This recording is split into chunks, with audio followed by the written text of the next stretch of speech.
Olha, o ataque de Israel no Irã mirou as infraestruturas nucleares do país, que abrigam usinas de enriquecimento de urânio, tecnologia para a produção de bombas atômicas. Sobre esse assunto, a gente conversa agora com o professor e doutor da USP, Hildo Sauer, especialista em engenharia nuclear. Professor, um grande prazer ter o senhor aqui, um privilégio tê-lo conosco. Gostaria de começar te perguntando o seguinte: o que esse ataque de Israel revela sobre a tecnologia do Irã? Boa noite para o senhor. Boa noite, obrigado por retornar aí à CNN. O ataque de Israel às instalações nucleares, em primeiro lugar, revela o reconhecimento da capacidade já construída pelo Irã ao longo das últimas décadas de desenvolver a tecnologia do enriquecimento de urânio, que é o primeiro passo para quem quer desenvolver bombas nucleares. As bombas originais eram apenas bombas de fissão. Enriquecia-se o urânio ou usava-se reatores de urânio natural para produzir plutônio, como em Nagasaki, plutônio, Hiroshima, urânio, para fazer uma bomba. Posteriormente, depois da Segunda Guerra, já passou-se a entender o seguinte, que a primeira etapa é ter uma bomba de fissão nuclear com urânio enriquecido a mais de 90%, ou plutônio a mais de 90%, plutônio 239, urânio 235, como um detonador de uma bomba de hidrogênio que é muito mais potente. O Irã, embora seja signatário do Tratado de Não Proliferação, desenvolveu sua tecnologia de enriquecimento, que é para fins pacíficos, pelo menos nominalmente.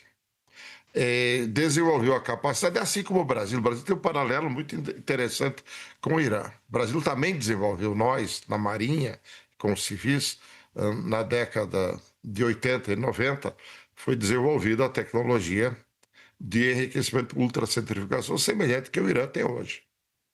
Então, o Irã, embora seja signatário do Tratado de Não Proliferação, que diz que ele pode e deve enriquecer o urânio até o nível utilizável para fins pacíficos, isto é, para uso de reatores nucleares para produção de energia, que exige enriquecimento de 3 a 5% apenas, mas reatores de pesquisa exigem enriquecimento a 20%, isto é, a proporção de urânio 235 em relação ao 239 pode chegar até 20%. Acima disso, se entende que já é uma possibilidade de buscar outros objetivos.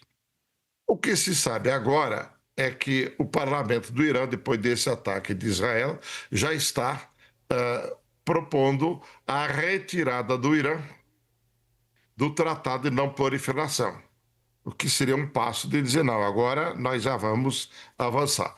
As instalações do Irã, não há detalhes muito claros, mas é importante recuperar o seguinte: o Tratado de Não Proliferação Nuclear que o Irã assinou e que o Brasil, me parece equivocadamente, também assinou, porque não o precisava, porque já havia o Tratado de Salvaguardas com a Argentina, havia o Tratado de Salvaguardas do Tlatelolco, que torna a América do Sul região desnuclearizada. Mesmo assim, o governo Fernando Henrique, nos anos 90, resolveu assinar. Estou trazendo esse episódio porque acho que há implicações nesse debate que podemos abordar depois para o Brasil e para o mundo nessa história. Então, o Irã está se retirando do acordo e o problema todo é este. Atacado por Israel, o Tratado de Não Proliferação diz que qualquer ataque a instalações nucleares é vedado. Então, é um crime contra o Tratado de Não Proliferação atacar instalações nucleares, como Israel o fez. Esse é um primeiro problema. E atacou porque Israel provavelmente sabe que lá já há uma capacidade tecnológica do Irã de, se quiser, tendo enriquecido urânio a 20% ou a 60%, no próximo estágio poderia enriquecer a 90% com as mesmas instalações e, num prazo relativamente curto, eventualmente produzir uma bomba semelhante àquelas muitas que Israel já tem. E, então, esse embate entre Israel e o Irã revela uma assimetria que existe, embora Israel não seja signatário do Tratado de Não Proliferação, todo mundo sabe que Israel, em função do apoio de vários países, especialmente dos Estados Unidos, tem várias bombas nucleares. Não se sabe quanto, imagina que seja em torno de 90. Então, isso mostra, mais uma vez, a assimetria que existe no mundo hoje entre aqueles países que assinaram o Tratado de Não Proliferação, que tem duas categorias. Aqueles que têm o direito de manter suas bombas nucleares, Estados Unidos, China, Rússia, França, Grã-Bretanha, e aqueles outros muitos que não têm. Mas eu quero lembrar que o Tratado de Não Proliferação garantia o compromisso de todos os países que detinham essa capacidade de, num prazo, desmantelarem seus arsenais nucleares. Isso não tem acontecido desde a concepção e assinatura do acordo, é o contrário. Cada vez mais países estão desenvolvendo, inclusive, especialmente aqueles que não são signatários, como o Paquistão, a Índia e a Coreia do Norte, principalmente, fora Israel, que também já desenvolveu. Então, essa situação atual da guerra entre Israel e Irã coloca uma questão mais séria que permite, inclusive, o Brasil buscar um papel de protagonismo. O Brasil detém a capacidade de enriquecimento desenvolvida nos anos 80 e poderia até, embora não se queira isto, desenvolver armas nucleares. Mas eu acho que o Brasil deveria, diplomaticamente, dizer, olha, países nuclearizados e países que detêm armas, como Israel, Paquistão e Índia, que não assinaram o tratado, ou todo mundo se renuncia e coloca o plutônio e urânio enriquecido sob salvaguarda da Agência Internacional de Energia Atômica, que é um órgão das Nações Unidas, e livra a humanidade desse pesadelo da ameaça nuclear, ou então todos os países, inclusive o Brasil, têm o direito de se defender. Porque, veja bem, hoje o que está acontecendo lá é o seguinte, um país nuclearizado, notoriamente, atacando um país que aparentemente ainda não tem a bomba, mas no limite extremo está ameaçado por ela.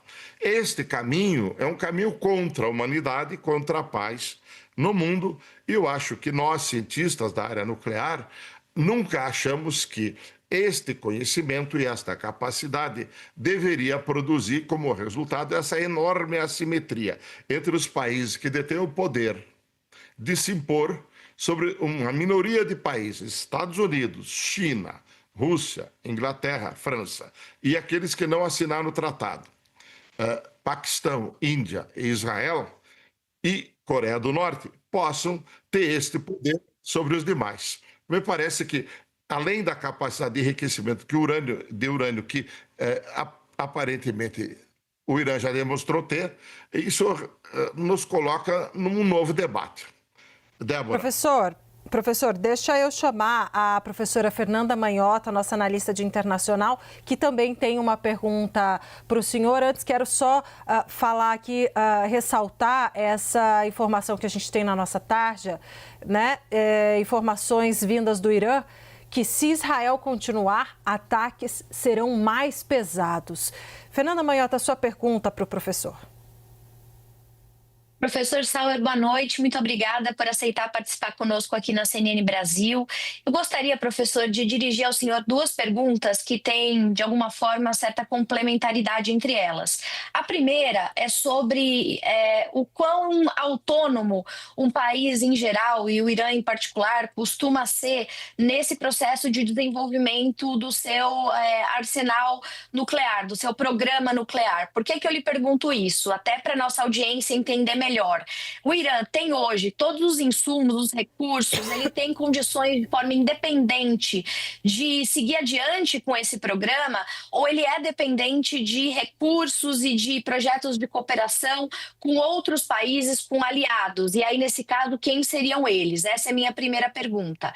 E a segunda pergunta é em relação ao daqui por diante, né? Porque se, por um lado, nós tivemos em Israel, nesse momento, uma tentativa de retardar o programa nuclear iraniano, que possivelmente deve acontecer, por outro, houve do lado iraniano a percepção clara e evidente de que eles têm mais do que nunca razões para querer perseguir esse programa.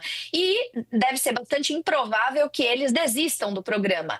A pergunta que eu lhe faço, então, é, sendo que boa parte da alta cúpula de tomadores de decisão e também de cientistas foram assassinados nesses ataques, quanto tempo levaria, na leitura do senhor, a atualização, a substituição, a criação de novos quadros?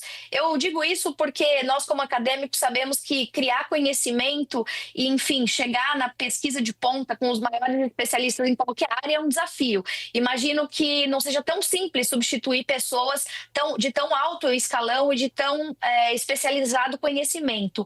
O Irã vai ter muita dificuldade em fazer a substituição desses quadros, ou já existe, na experiência do senhor, algum tipo de hierarquia que naturalmente se sobrepõe e que dá longevidade a esse programa? Bom, muito interessante sua pergunta. Sobre a primeira parte. Veja, o Irã é herdeiro de uma longa civilização de quase 5 milênios do Império Persa. Eu, pessoalmente, quando fiz o doutorado em engenharia nuclear no MIT, tive vários colegas lá, iranianos. Isso já depois da Revolução, da Revolução de 1979, do Ayatollah Khomeini. No Irã, já nos anos 70, havia um programa nuclear, tempo do Shah Reza Pahlavi, incentivado pelos Estados Unidos. Então, há uma capacidade tecnológica, científica do Irã construída de maneira absolutamente sólida ao longo de décadas. Eu diria que o Irã está num patamar semelhante ao nosso no Brasil. No Brasil, embora nos últimos anos nós tenhamos abandonado a área nuclear, mas desenvolvemos a capacidade de enriquecimento e as ultracentrífugas que o Irã tem, aqui no Brasil nós também temos, só para fazer uma comparação. Então, então, nesse sentido, a possibilidade de prosseguir o conhecimento, o Irã não depende de outros países. Veja, porque do ponto de vista da energia nuclear para fins pacíficos, o Irã tem todas as condições de fazê-lo. Quer para fazer energia nuclear, que não o fez. O primeiro reator nuclear foi iniciado no Irã com a mesma empresa alemã, KWU Siemens, que fez o programa nuclear com o Brasil dos anos 70, para quem conhece, Angra 2 está aí desse programa. Mas o reator nuclear foi abandonado até hoje no Irã. Mas mesmo assim eles detêm capacidade para fazer esses reatores, detém capacidade de fazer reatores de pesquisa, como os têm, e de enriquecimento. Então, eles não dependem em si para a questão nuclear, que seja produzir urânio enriquecido a 90%, diz a informação que ele já tem a 60%, e a mesma instalação em Natanz, que foi bombardeada na sua entrada, embora seja subterrânea, teria a condição de elevar isso para 90% se necessário, num prazo não muito longo. A segunda etapa é o sistema eletrônico e mecânico de como arranjar o dispositivo. Primeiro, de explosão química para juntar duas semisferas de mais ou menos 10 quilogramas de plutônio, ou nesse caso de urânio, e depois a camada de hidrogênio externa para fazer uma bomba. Isso, provavelmente, eles detêm essa capacidade, independente de outros. A segunda questão, que eles já demonstraram claramente que tem, é a tecnologia dos mísseis. Os mísseis que são necessários, ou aviões ou mísseis, para levar uma bomba para o destino. De maneira que eu acho que, independentemente disso tudo, o Irã tem condições, se sair efetivamente do acordo e não houver um ataque brutal de Israel, que aparentemente causou danos, mas provavelmente esses danos não são irreversíveis, dos Estados Unidos, que teriam uma dificuldade enorme de fazê-lo pela presença da China e da Rússia, que veria uma ação unilateral desse porte, como uma desestabilização da paz global. Então, me parece que isso não está no horizonte. Quanto à sua segunda pergunta, a decapitação tanto da área militar quanto da área nuclear, isso já aconteceu antes, já foram mortos vários cientistas, mas note bem, um programa desse tipo não é coisa da cabeça de uma pessoa. Eu próprio participei do Programa Nuclear Paralelo Brasileiro, era uma equipe que tinha mais de 100 cientistas. Evidentemente, perder um líder é um dano enorme. Mas, naturalmente, essa capacidade de liderança, de ciência e tecnologia, ela está dispersa entre muitos grupos e muitos cientistas e, naturalmente, acontece uma substituição. Claro que é um prejuízo. Então, eu entendo que anúncio que o Irã fez, me parece hoje, de que o parlamento iraniano está aprovando a retirada do Irã do Tratado de Não Proliferação, cria um novo quadro em escala global em termos de controle. E como eu mencionei antes, me parece que isso é uma questão que tem que ser refletida no Brasil, sobre o nosso papel de um país pacifista, que inscreve na sua Constituição que é contra a nuclearização, mas nós devemos assumir um papel de protagonismo maior, de liderar e dizer, dar um ultimato àqueles que assinaram o Tratado de Não Proliferação com o direito de ter armas e usá-las, às vezes, como ameaça velada permanentemente, como muitos países fazem, Estados Unidos e outros, e aqueles que não assinaram, mas detêm armas, para libertar a humanidade deste pesadelo das ameaças nucleares. Ou então dizer, olha, então o Brasil, a Argentina e outros têm o direito também de fazê-lo, o que seria uma tragédia. Mas eu acho que nesse momento, eu estou fazendo essa reflexão além. Eu debati isso antigamente com o embaixador Samuel Pinheiro Guimarães e outros do Itamaraty, de longa memória, de que o Brasil poderia ter um papel maior de livrar a humanidade desse pesadelo. Esse episódio do ataque de Israel nuclearizado ao Irã, potencialmente nuclearizável, tem que ser um debate além do problema específico que está acontecendo hoje lá, que é uma tragédia para a humanidade. Eu quero só lembrar mais uma vez o que é importante, de que ataque a instalações nucleares de qualquer tipo é crime contra o Tratado de Não Proliferação. Israel cometeu isso. É importante ressaltar isso. É um crime grave. Obrigada, muito obrigada. A gente conversou com o professor e doutor da USP, Hildo Sauer, especialista em engenharia nuclear. Professor, mais uma vez, obrigada por estar conosco. Muito obrigado.